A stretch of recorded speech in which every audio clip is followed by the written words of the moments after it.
Hello, this is Julian with Coffee Reviews, and today we'll be reviewing the Wilman Mayo AAA wash processed Ecuador from Sniite Coffee. And there's the bag right there. And Sniite, based out of Tokyo, Japan. And they're a coffee roaster that's appeared on this channel one time before during our Japan review series. And in that review, I mentioned that there's a bag of coffee I picked up from the shop that I was very excited to review. And that is this one right here, as it is partially Typica Mejorado. And as a lot of people know, I've really enjoyed reviewing Typica Mejorado coffees over the course of the last year. So when I was talking to the barista and asking him which coffee was his favorite, he initially suggested this one, but I knew that I wanted to do a full bag review of this coffee instead of just a single cup review of it. So he actually opted for his second choice for the review. So I'd have an opportunity to review a full bag of this coffee. And I'm definitely looking forward to discussing it, as this right here is day 38.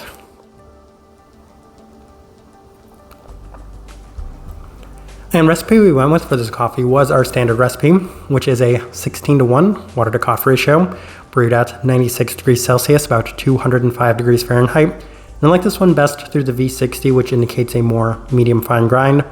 Roast profile for this coffee. So Sniite is very much on par with a lot of those Japanese-based coffee roasters, and to say that they are on the lighter side of that spectrum, which is a little bit more in line with this sort of light medium profile by a lot of people's standards and metrics. This one may be on the slightly lighter side of that, but even then it's not necessarily an overly light coffee, but very much on par with a lot of the modern Japanese coffee roasters. With all that out of the way, let's go ahead and start discussing this coffee. Day 14, first impression, and we opted for the V60, and first thing I noticed was that the cup was insanely sweet right from the start, as it offered an almost maple molasses-like sweetness in huge abundance. Fresh, bright fruit were also present, as it was reminiscent of dark jello in terms of the sweetness as well. Intense, sweet, and long-lasting, very enjoyable in so many directions, and it made it one of the best first experiences I'd had from a coffee this year. Day 16 opted for the Chemex, and it continues to offer a slightly savory aspect that has been a theme in other Mejorado coffees in the past, and that is in line a little bit more on this one with the listed currants that they had on here, giving it a little bit of a Kenyan-like feel on this day. A bit of brightness in the cup, slightly less sweetness, though it's skewed a little bit more in the maple and molasses-like sense as it did cool down. Tons of brightness in the cup yet again. A lot of things to enjoy from this one. We continue on to day 19, opted for the April brewer, and there was even more of the savory aspects present on this day, as it continues to remain very Kenyan-like throughout. Increasing sweetness in the cool down and finish, with a much stronger emphasis on the brightness and slightly tart aspects of the fruits and berries within the cup. Very interesting in that regard.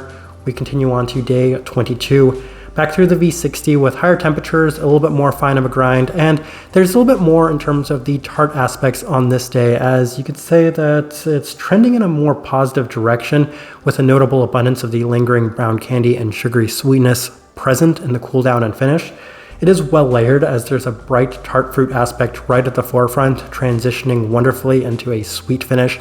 An overall excellent day, really impressed by the structure of this coffee.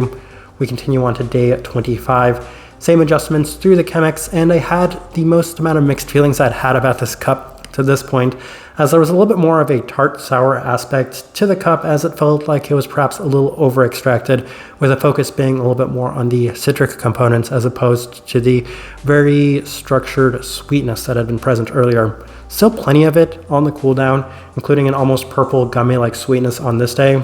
Fun, but it didn't quite seem correct, as the citrus really seemed to dominate the vast majority of this one. So day 27, we went back to our standout recipe, and this was a standout day, which is saying something given we had had so many positive experiences up to this point. It just feels like this cup was improving with time. Wildly sweet yet again, with the Kenyan-like brightness and darker tart berry profile right at the forefront.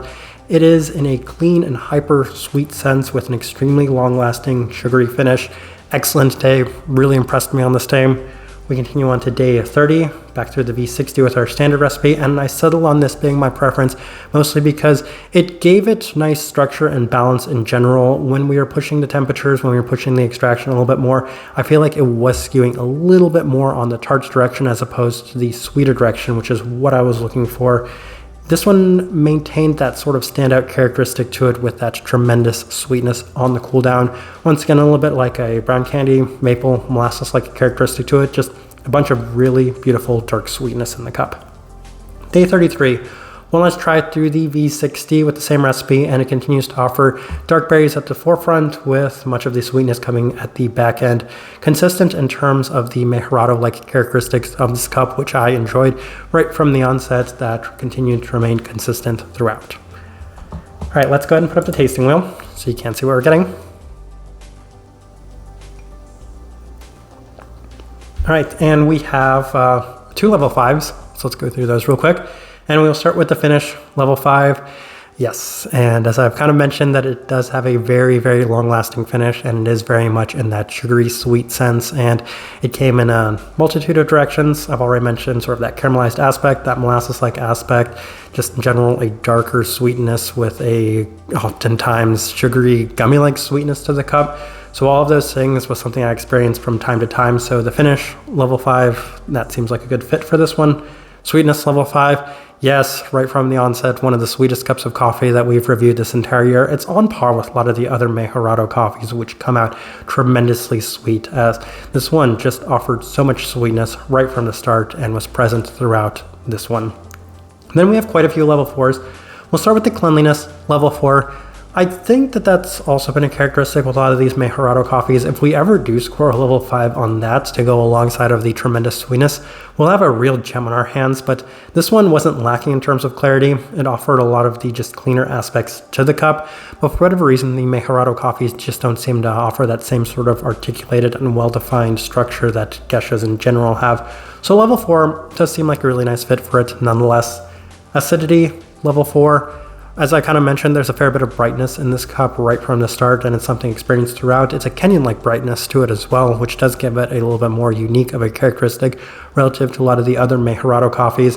I've waffled back and forth with a lot of the Pepe Yijon ones specifically. Some of them score 3, some of them score 4 in terms of the brightness. This one right here, though, it definitely had a notable bit more brightness than a lot of those coffees.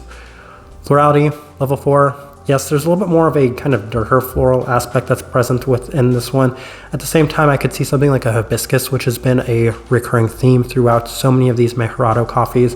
So level 4, fair bit of florality to it. Something I briefly mentioned. I don't think I actually even mentioned in the notes, mostly because it was kind of dominated by those other 2 really strong characteristics in the cup. First of which we'll see right here, berry fruit, level 4.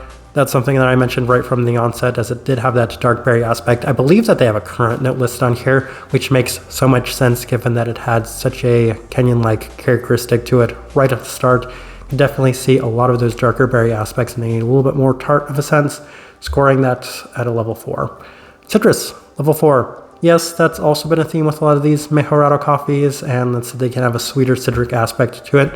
I feel like the citrus kind of balanced out by the berry aspects, which were both a little bit more tart in general, a little bit slightly bitter, we'll say. So level 4 seems like a good fit. I believe one of the other things they have listed on here is an apple, and I could see that because the brightness was there, and that's the best place I could find to, of course, chart the citrus. Caramel, level 4. Yes, definitely, and it's one of the first things we had also mentioned, that Mejorado-like characteristic to it. It's also where we lumped that molasses, maple-like sweetness that was present within this one. Best fit for it was the caramel in terms of a darker caramel, but even then a dark caramel seems like a really good fit for this cup too. Just offered so much of that in such significant abundance. I think the only reason it didn't score that level 5 is because I often like to reserve that for coffees that may be specifically caramel defined to score that level 5. Nonetheless, very pronounced in this. Then we have one level 3, which is the savoriness level 3. Yes, that comes in a couple directions. That's going to be the florality that was present within this coffee, but in addition to that, it is the Kenyan-like characteristics of it. I don't want to say it's tomato-like because it's really not, but it offers a savory berry aspect to this one, and it just reminded me so much of a Kenyan coffee that I felt like that's the best place to chart it. And then final thing worth mentioning is the body at a level 2. That's probably one of the bigger surprises I had of this coffee, is that maybe I expected a slight bit more texture to it, but it was on the slightly lower side of the texture. I've had discussions with a lot of people about the Mejorado coffees because they don't always have the most amount of body. I feel like it's one of the things you might be sacrificing ever so slightly to get that very sweet and intense cup that you experience from so many of them. But as I am looking at this tasting wheel, I do think that it's a pretty good representation of what I was getting from this coffee. All right, so my overall thoughts and impressions of this coffee. I don't think it'll come as a surprise to anybody that this is one of my favorite coffees we've reviewed this entire year.